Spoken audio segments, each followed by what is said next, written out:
Сәлеметсіздер ме, балалар? Сабақтың тақырыбы «Не дәмді?» Тема урока «Что вкусно?» Бірінші тапсырма.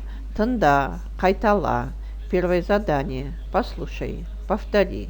Мен алма жеймін. Я буду кушать яблоко. Мен сәбіз жеймін. Я буду кушать морковь.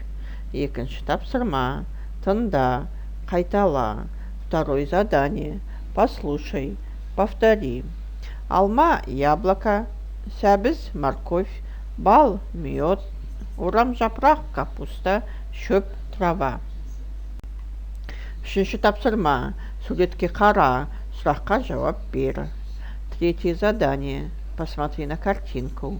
Ответь на вопрос. Ол не жейді? Что он будет кушать? Төртінші тапсырма. Пастор, боя. Четвертое задание. Обведи, разукрась. Алма дәмді, яблоко вкусное. Тақпақ жаттайық. Дөп дөңгелек доптай. Іші қызыл шоқтай. Дәмін татып көрсен, одан дәмді жоқтай. Неше алма?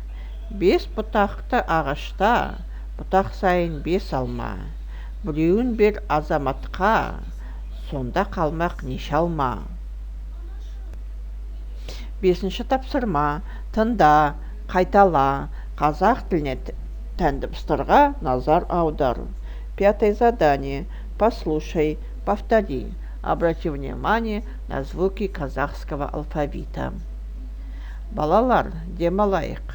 Шаршасаңдар балалар. Қолдарыңды созыңдар. 1, 2, 3, 4, 5. Саусақтармен ойнаңдар. Денелерін шынықсын, саналарын тынықсын. Сабақ аяқталды. Сау болыңдар балалар.